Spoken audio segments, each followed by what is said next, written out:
Hey Jay, finally getting around to your video. So I did notice a couple of things I want to point out during our rally. So I'm gonna just go through some of the slow motion footage here.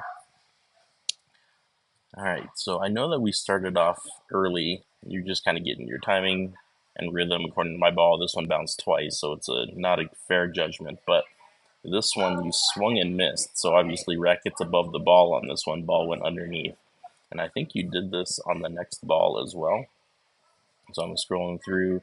Here's the swing and another ball underneath racket. Okay. Um, we mentioned during our chat during the lesson that you said you don't split step. I actually see that you do a split step pretty regularly. So here is me just having hit the ball. I'd say maybe the lift on the split step a little late, but it's not bad. You are doing it. So if you look at your feet now, you're a little bit of a hop, landing, and then it's going over to your left. So you're hitting with your right foot first. So if you just notice right here, right foot's on the ground, left foot's doing a pivot step. So this is exactly what we had talked about, is pushing off that outside foot over to the side to where you're going to hit, right? So when you said you don't split step, I think just athletically, you know you need to decide which way you're going to be going. So here it is again. I'm hitting the ball.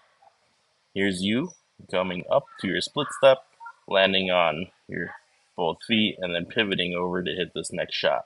And so another miss here, just kind of swung over the ball again. You're a little bit further away this time as well, so it might be the ball a little out to your right. But I'm seeing the split step each time, so I don't think that's something that we need to work on. Getting in position with your feet is kind of step two from there, but you are split stepping each time. And then now that we're hitting some more balls, um, another thing that I'm noticing here is that the balls for mid-level shots around your hips to about here, most of your shots are hitting the bottom end of the racket. So we're missing the sweet spot by a little bit, and we need to be swinging just a tad bit lower. That can be done a couple of ways: is moving either your knees and body down a little bit lower, or your hand a little bit lower, um, and that brings the ball back into the sweet spot. I'm noticing that on a bunch of shots. All the ones that are a little bit lower, when you hit a ball that's higher up, oops, scroll back just a little bit.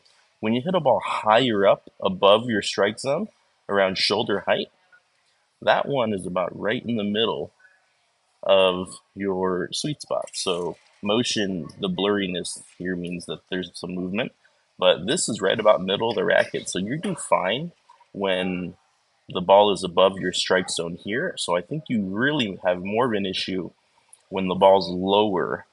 You don't quite get your body or arm low enough to get the ball in the sweet spot. And I think this backhand, I think you may have also shanked this backhand a little bit towards the bottom. Oh, it must have been a different one. There's another backhand earlier that you hit at the very bottom of the frame that sent it flying as well. This one bounced pretty low, so that's not a fair shot to take a look at.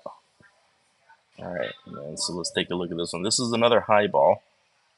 And then if we look at this one here, there's the blurriness of the ball comes in the next frame. So there's motion, and I'd say the ball's right about in the middle of your racket again here.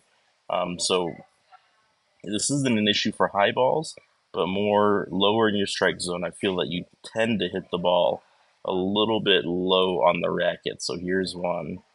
There's low on the racket again. Definitely kind of bottom edge of the racket. Not quite the frame, but bottom edge. Here's the next one. And this one's a little bit closer, but you try to zoom in a little bit. The ball contact was about here, and the racket's moved a little bit as well, but still kind of towards the bottom edge of the racket. Let's go through just a couple more examples. Kind of a high stretched out backhand. We won't worry so much about that one. You were jumping way out to the side for that one. Okay, let's take a look at this next shot.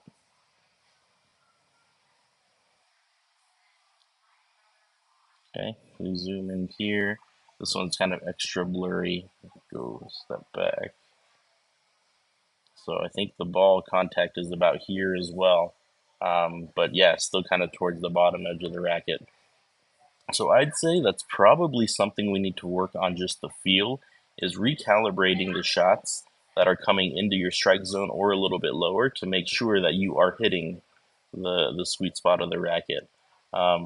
What I would say we need to work on from here, you can do this as a self feed or from a ball machine, but we really need to get your hand IQ on the forehand side very tuned into if you're hitting the sweet spot or not, or mishitting the ball. And if we're mishitting the ball, we need to do an adjustment to. Um, Here's another one. It's a swing and a miss. Let's see. I can't. I think you're swinging above the ball on this one as well. So you just have a tendency to swing higher than the ball is, and we need to recalibrate that. The way you do this is by spending either time with a drop feed or a ball machine um, to say that. Oops, sorry, keep drawing circles.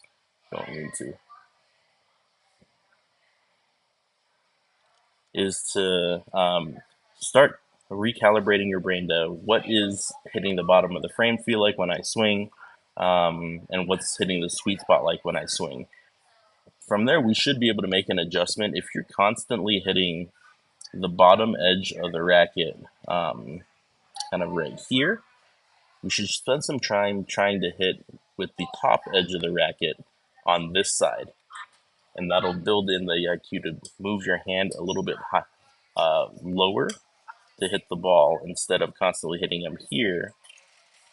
We want to try to hit it for a while at the top of the frame, and then you'll slowly learn to adjust and then hit it in the middle of the frame, if that makes sense. I think that's all I have now. We'll get together and chat, but yeah, for now, if you do get a ball machine or you're drop feeding, let's try to get the ball back into the sweet spot of the racket. I'm going to say this just in case you don't know. The sweet spot of the racket, not the very center of the racket, but just slightly higher, right about here is probably the sweet spot, that second smaller circle that I drew. Let's work on getting that first, working on striking the ball well. I think that'll help you a lot. We can skip some of the split step work. I see you doing it. It could be a little more intense, but honestly, it's not very bad to the point that we need to focus on that now.